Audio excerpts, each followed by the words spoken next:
Salam uşaqlar. Bizim bugünkü mövzumuz reaksiyanın sürətidir. Reaksiya sürətini keçməmişdən əvvəl xatırlayaq ki, homogen və heterogen reaksiyalar nə idi? Demək, homogen reaksiyalar reaksiyaya daxil olan, alınan maddələrin aqreqat hallarının bir-birinə uymasıdır. Yəni, məsələn, burada N2 plus O2 alınır, NO reaksiyasını yazmışam. Götürən maddələr də qazdır, alınan məhsulumuz da həmçinin qazdır. Və yaxud SO3 plus su plus alınır H2SO4.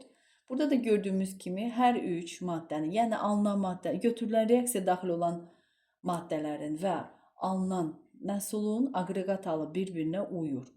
Demək, bu tip reaksiyalara biz deyəcək homogen reaksiyalar. Bir də uşaqlar reaksiyalar var, demək heterogen reaksiyalarımız mövcuddur. Heterogen sözü uşaqlar, hetero müxtəlif deməkdir. Yəni reaksiyaya daxil olan, alınan maddələrin aqreqat halları bir-birlərinə uymur.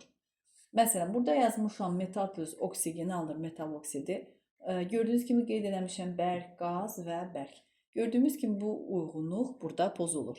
Bu tip reaksiyalara biz deyirdik heterogen reaksiyalar. Heterogen reaksiyalarda adətən uşaqlar, daha doğrusu kükürt, fosfor, karbon, sonra metalların adətən reaksiyaları olacaq. Demək, heterogen reaksiyalar əmələ gətirəcəkdir.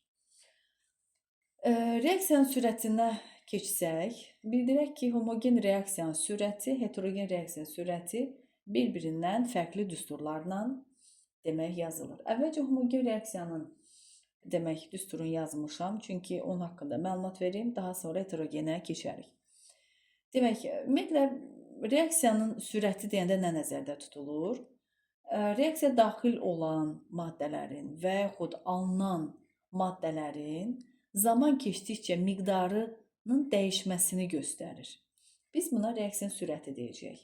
Uşaqlar, daha sadə dillə izah eləsək, məsələn, müəyyən miqdar şəkər götürmüşük, onu suda həll eləməyə çalışırıq. Və biz şəkəri suya əlavə eləyərkən zamana baxırıq. Neçə saniyə müddətində həmin şəkərimiz suda həll olar. Və bu dəyişimin bir-birinə nisbəti bizə reaksiyanın sürətini verəcək. Homogen reaksiyanın sürətinin düsturunu yazsaq və homogen bərabərdir delta S bölünsün delta tau. Uşaqlar, S nədir? S molar qatılıqdır. Molar qatılıq nədir? Həll olmuş maddənin miqdarının həmin məhlulun həcminə olan nisbətidir. Yəni, S bərabərdir nü bölünsün V-dir. Və həmin düsturu da biz burada açaraq yerində qeyd eləmişik. Bu zaman biz homogen reaksiyasının sürətinin vahidini əldə eləmiş oluruq. Mol bölünsün, litr vurulsun saniyə kimi qeyd edirik. Homogen reaksiyanın düsturunun ümumi şəkildə isə bu cür yazırlar. V bərabərdir plus minus delta S bölünsün delta tau. Delta S'ni də açsaq S2 minus S1 kimi demək qeyd olunur. Uşaqlar, buradan sual verə bilərsiniz ki, müəllimə, plus minus nə anlama gəlir? Əgər biz reaksiyanın sürətini başlanğıc maddələrə görə hesablasaq, bunun qarşısında minus işarəsi olacaq. Yox, məhsula görə hesablasaq, qarşısında plus işarəsi olur. Biz bunu qrafiklərlə demək daha aydın şəkildə izah edə bilərik. Qeyd edim ki, uşaqlar, qrafikimiz kinetik əyri adlanır və kinetik əyri nədir? Demək, qatılığın, molar qatılığın zamandan asılılığını göstərən qrafikdir. Bayaq dedim ki, minus işarəsi o zaman yazılır ki, əgər biz reaksiyanın sürətini başlanğıc maddələrə görə hesablayırıqsa. Reaksiya daxil olan maddələr müəyyən miqdar artıq bizim əlimizdə var. Yəni, sadə dillə desək, biz kolbaya reaksiya daxil olan maddələrdən müəyyən miqdar əlavə eləyirik. Yəni, bu bizim əlimizdə müəyyən miqdarda, müəyyən qatılıqda maddəmiz var. Biz də bunu S1 kimi işarə eləsək, buradan da məsəl üçün 3 kimi yazmışam. Sonra müəyyən zaman keçəndən sonra isə həmin bu maddələrimiz azalır və C maddəmizi əmələ gətirir. O müəyyən müddət keçəndən sonra əmələ gələn bu C2 qatılığımızı da əgər 2 ilə işarələsək, bu zaman bizim düsturumuz necə olacaq? V bərabərdir. Delta C bölünsün delta tau kimi yazmışdıq. Və biz düsturda nə yazmışıq? C2 minus C1 bölünsün delta tau kimi. Demək, qrafikdən görsəndiyi kimi C1-in miqdarı C2-nin miqdarından çoxdur.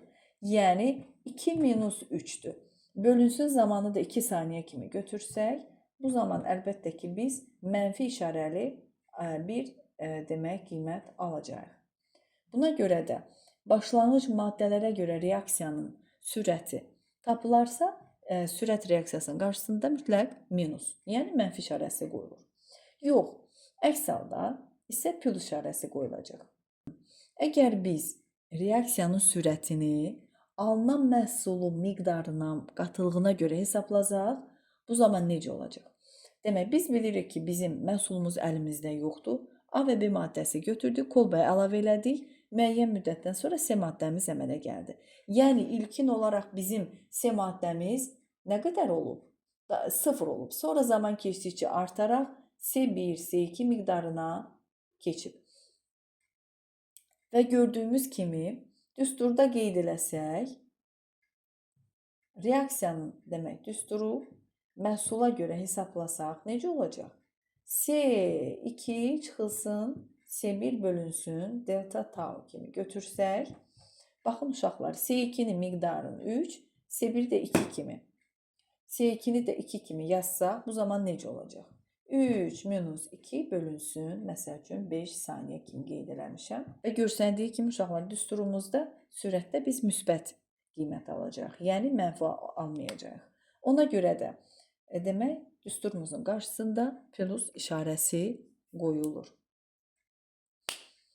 İndi isə keçək uşaqlar reaksiyanın, heterogen reaksiyaların sürətini necə təyin edirlər, o barədə danışaq.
Uşaqlar, heterogen reaksiyaların sürət düsturu isə bir qədər homogendən fərqlənir.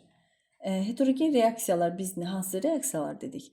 Yəni, bir-birinə müəyyən fazalarına görə, məsəl üçün, biri bərkdirsə, biri qaz olan, yəni aqreqat hallarına görə bir-birinə fərqlənən reaksiyalar dedik. Və buna görə də uşaqlar, reaksiya bütün məhlul boyunca, maddə boyunca getmir. Həmin o bərk və qaz maddələrin bir-birində təmas olduğu sahədə gedir. Və buna görə də heterogen reaksiyanın sürət düsturunu yazanda biz mütləq həmin sahəni nəzərə almalıyıq. Buna görə də yazırıq və heterogen bərabərdir.